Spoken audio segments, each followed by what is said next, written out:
धारावी वाचवा, मुंबई वाचवा, आदित्य ठाकरे म्हणतात आणि ते ऐकायला बरोबरही वाटतं. पण मग एक प्रश्न विचारावासा वाटतो, जेव्हा त्यांची सरकार 2 दशकांपासून सत्तेत होती तेव्हा त्यांनी धारावी बाबतीत काही ठोस पावलं का नाही उचललीत? हा खरोखर झोपडपट्टीच्या प्रश्नाला सोडवण्याचा प्रयत्न आहे की पुन्हा एकदा तेच राजकारण आणि झोपडपट्टीच्या नावावर वोट बँक पॉलिटिक्स? आपण खरंच कधी या झोपडपट्ट्यांपासून मुक्त होणार का, की अफोर्डेबल हाऊसिंग हे आणखीन एक अपूर्ण स्वप्नच राहणार? तुम्हाला सांगतो, इंग्लंडच्या एका फर्मचा रिपोर्ट आहे, नाईट फ्रँक्स अफोर्डेबिलिटी इंडेक्स. त्याप्रमाणे मुंबईमध्ये EMI टू इन्कम रेशो 55% आहे. ह्याचा अर्थ तुम्ही तुमच्या उत्पन्नाचे 55% पैसे भरल्यावर तुम्ही EMI भरू शकता. 55%, 55%. न्यूयॉर्क, लंडन, टोकियो यापेक्षा सर्वात जास्त भाव आज मुंबईत आहेत. इतकी महाग घर विकत घेतल्यानंतर आपल्याकडे गार्डन्स नाही, ग्राउंड्स नाही, रस्ते नाही, काहीच नाही. का? तर आपल्या शहरात आता फक्त झोपडपट्ट्या आहेत. हो, मुंबईमध्ये 50% पेक्षा जास्त जी लँड आहे त्यात झोपडपट्ट्या आहेत. आज आपण हे बोलू शकतो की आपल्या शहरात झोपडपट्ट्या नाही, झोपडपट्ट्यांमध्ये आपण शहर बसवलंय. पण यात ब्लेम कोणाला करायचं? सरकार? नको. धर्माला करूया, जात, जेंडर, नाहीतर आता ट्रेंडमध्ये भाषेला ब्लेम करूया? नाही ना, या सगळ्यांना नावं ठेवून काही होणार नाही, कारण आपला प्रश्न अजूनही अनुत्तरित आहे. तर आपण खरे प्रश्न विचारूया. कुठून आले त्या झोपडपट्ट्या? शहरभर पसरल्या तरी कशा? कोण राहतं इकडे? हू स्टेज देअर? का वाढतायत ते? आणि हो, कधी संपणार हा झोपडपट्ट्यांचा प्रश्न? स्वप्नांची नगरी मुंबई. इकडच्या मोठमोठे स्कायस्क्रेपर्स, त्याच्यात आलिशान डुप्लेक्स, ट्रिप्लेक्स. रात्रीचं असं बघितलं ना मुंबईची स्कायलाईन, तर काय झगमगाहट वाटते सगळीकडे. पण लाखो लोकांची स्वप्न या आलिशान इमारतींमध्ये नाही आहेत, तर रुंद आणि कमालीच्या अस्वच्छ गल्ल्यांमध्ये, म्हणजे झोपडपट्ट्यांमध्ये आहे.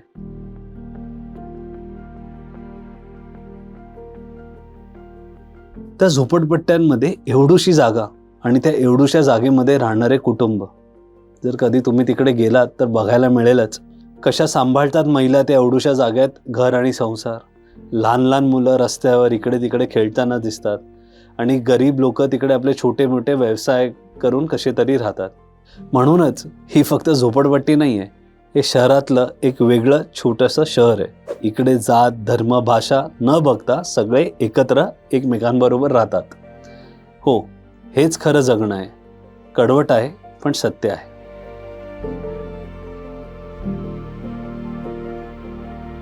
झोपडपट्टी म्हणजे गरिबी, लाचारी आणि संघर्षाचं प्रतीक, पण त्याचबरोबर जिद्द आणि माणुसकीचंही प्रतीक आहे. मुंबई आणि झोपडपट्टीतलं नातं फारच घट्ट आहे. तोडलं तरी तुटणार नाही. पण हे नातं घट्ट असलं ना तरी आज ते आपल्या मुळावर उठलंय. तर चला थोडं खोलवर जाऊन बघूया काय आहे तरी हे नातं. दुःखमयपेक्षा कसं ते सुखमय बनवता येईल हे पाहूया. पहिला प्रश्न, व्हॉट आर स्लम्स? झोपडपट्ट्या म्हणजे काय? झोपडपट्ट्या म्हणजे शहरातल्या मोठमोठ्या इमारतींच्या बाजूला असलेले अनधिकृत आणि दाट वस्तीचे ठिकाण. इथे पाणी, वीज, शौचालय, स्वच्छता, कचरा व्यवस्थेसारख्या मूलभूत गोष्टी सुद्धा नसतात. सकारात्मक दृष्टिकोनातून पाहिलं ना तर झोपडपट्टी म्हणजे माणसाची जिद्द आणि व्यवस्थेच्या अपयशाचा आरसा आहे. Yes, we have failed to provide dignity to poor.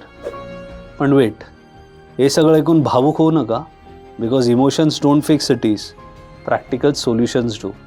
आणि तेच आम्ही तुमच्यासमोर घेऊन आलो आहे. पण त्याच्या आधी या झोपडपट्ट्या आल्या तरी कुठून? How did this slums came into existence?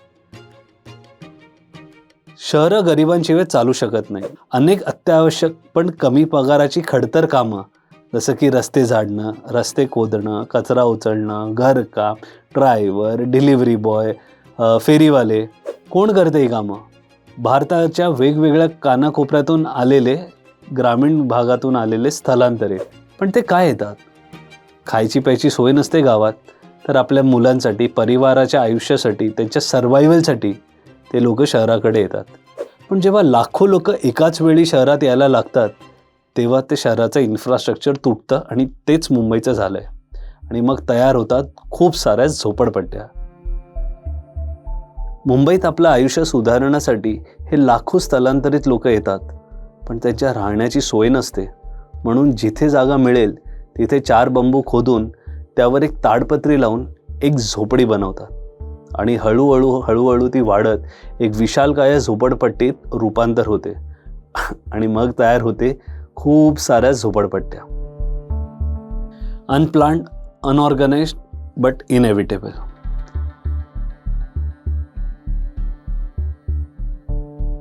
कुठे आहेत या सगळ्या झोपडपट्ट्या? Where are the slums in Mumbai? भारतातली नाही तर एशियातली सर्वात मोठी झोपडपट्टी आहे आपल्याकडे, धारावी. एकदा मी या मॅपवर दाखवतो. वर्ल्ड फेमस धारावी, झोपडपट्टीचा शाहरुख खान. तुम्हाला माहिती त्याची साईज किती आहे? त्याची साईज आहे 2.47 स्क्वेअर किलोमीटर. पण तुम्हाला माहिती आहे धारावीसारख्या अजून किती मोठमोठ्या झोपडपट्ट्या मुंबई शहरात आहेत? या बघा, आम्ही दाखवतो. सर्वात पहिली चीथा कॅम्प, 5 लाख स्क्वेअर मीटर. आता त्याच्यानंतर मानखुर्दची झोपडपट्टी 1.37 स्क्वेअर किलोमीटर. त्याला अगदी चिटकून गोवंडी 2.43 स्क्वेअर किलोमीटर. पुढे जाऊया, एवढी मोठी झोपडपट्टी धारावीच्या 2.5 पट Asalpha 5.12 square kilometre. Jogeshwari east 1 square kilometre.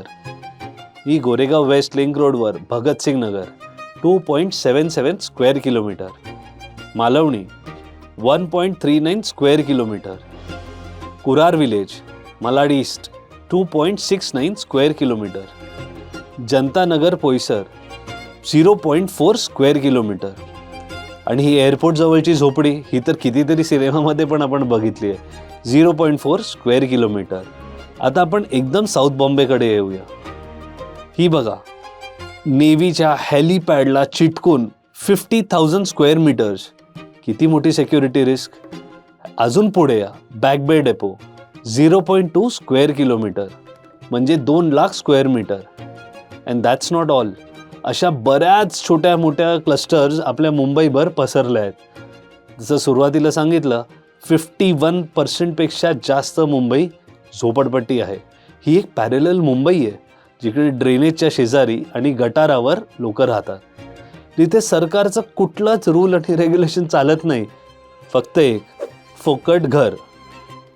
आणि हे सगळं तर तात्पुरतं म्हणून सुरू झालं होतं, पण आज it's permanent, it's political and yes, it's profitable. कोण राहतं या झोपडपट्टीत? हू स्टेज इन दिस स्लम? गरीब लोक. गरीब लोक तर राहतातच, पण नुसतं गरीब लोकांसोबत इकडे राहतात अनस्किल्ड लेबर आणि दुसऱ्या शहरातून आणि राज्यातून आलेले इमिग्रंट्स. आणि हो, काही वेळेला तर बेकायदेशीरपणे देशाबाहेरून आलेले इलिगल इमिग्रंट सुद्धा. पण हे तर फक्त वरवरचं आहे. यांच्यासोबत तिकडे खूप मोठ्या प्रमाणावर एक अंडरग्राऊंड इकोसिस्टम चालते. बरेच धंदे चालतात. ड्रग्स, इल्लिगल दारू बनवणं, प्रॉस्टिट्यूशन, काउंटरफिट म्हणजे duplicate goods, waste recycling racket, political violence करणारे गुंड आणि सर्वात महत्त्वाचं म्हणजे लँड माफिया. सरकारी, खाजगी आणि मोकळे पडलेली जमीन बेकायदेशीरपणे ताब्यात घेऊन तिकडे झोपडपट्ट्या बनवणं, सिस्टमला हाताशी घेऊन. आणि हे सगळं राजकीय कवचाखाली. हे सगळं इकडे ओपनली चालतं. एक पॅरलल ब्लॅक इकॉनॉमी आहे आणि ती अत्यंत पॉवरफुलही आहे. आणि दुर्दैवाने आपल्या समाजात ही खूप खोलपर्यंत रुजली सुद्धा आहे.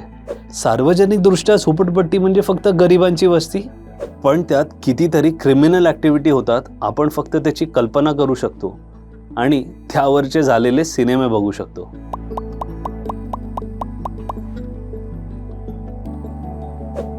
Wire slums multiplying. झोपडपट्ट्या का वाढत आहेत? कारण त्यांना इग्नोर केलं जाते म्हणून? नाही. Because they are protected, promoted and yes, profited from. त्यांना इन्सेंटिव्हाइज केलं जातं. कसं ते माहिती आहे? SRA schemes. हो, स्लम रिहॅबिलिटेशन स्कीम. जेव्हा सुरुवात झाली होती झोपडपट्ट्यांना फुकट घरं द्यायची, इंटेन्शन चांगलं होतं, पण सिस्टम गॉट गेम्ड. SRAची स्थापना महाराष्ट्र सरकारने 16 डिसेंबर 1995 रोजी अधिसूचनेद्वारा केली. वर्ल्ड बँक मते ही योजना मुंबईतल्या झोपडपट्ट्या आणि रहिवाशांच्या वाढत्या संख्येला प्रतिसाद म्हणून राबवण्यात आली आणि या रहिवाशांच्या घराच्या गरजा पूर्ण करण्याच्या उद्देशाने केली होती. पण मग त्या स्कीमला परत वोट बँकसाठी इन्सेंटिव्हाइज करण्यात आलं. महाराष्ट्र सरकारने झोपडपट्टीचं रेग्युलरायझेशन करायची मर्यादा 1995 पासून 2000 पर्यंत वाढवली आणि त्या एका निर्णयामुळे 14 लाख झोपडपट्ट्या फुकटच्या लीगल झाल्या आणि तिकडून सुरू झालं झोपडपट्ट्यांच्या नावावर होणारं वोट बँक पॉलिटिक्स. 2011 मधल्या तत्कालीन गृहनिर्माण मंत्री अतुल सावेजी यांनी सांगितलं होतं 40 लाख झोपडपट्ट्यांसाठी 20 लाख घरांची योजना केली जाईल. रियालिटी काय आहे?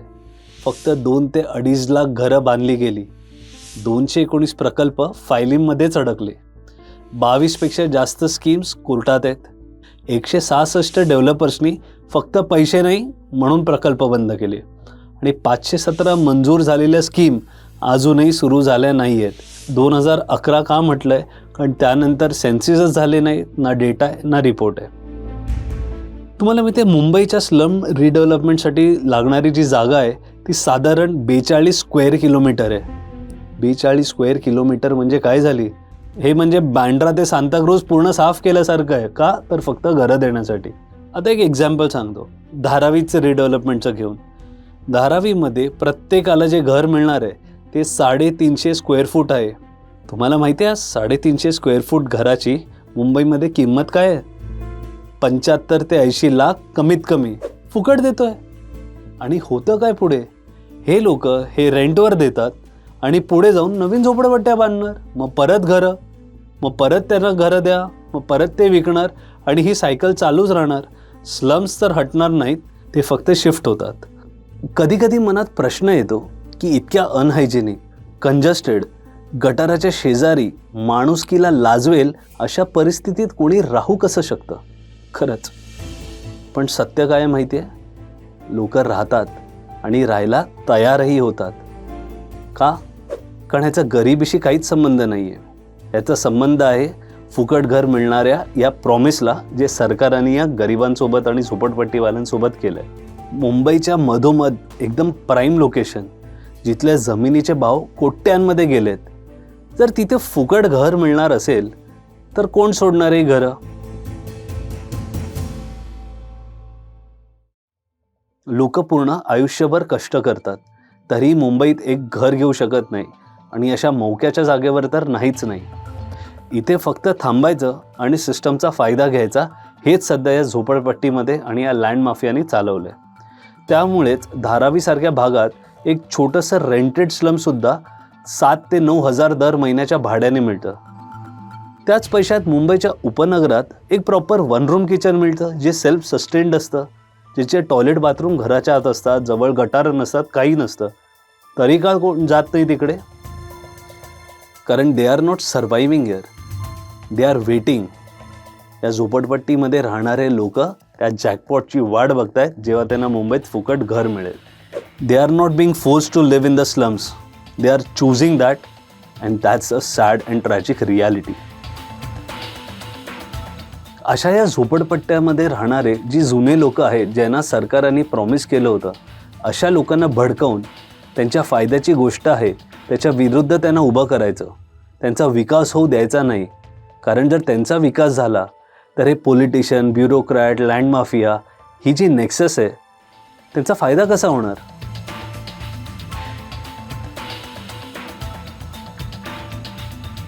धारावीचं एक एक्झाम्पल बघितलं. अडानी ग्रुपला 5,000 पेक्षा जास्त कोटीचं बिड करून धारावी बदलण्याचा प्रकल्प दिला गेला. पण काही पॉलिटिकल पार्टी, नावं घेत नाही, पण ते लोक बंगल्यामध्ये राहतात, त्यांनी अडथळा आणला. आज 5,000 कोटी इन्व्हेस्ट करून कोणीतरी प्रकल्प करतोय. एखादा प्रकल्प करून बघू तर त्या होतं काय? आम्ही कोणाच्या बाजूनी नाही, पण कुठेतरी याची सुरुवात तर होईल. पण जाऊ द्या, त्यात कोणालाच इंटरेस्ट नाही आहे.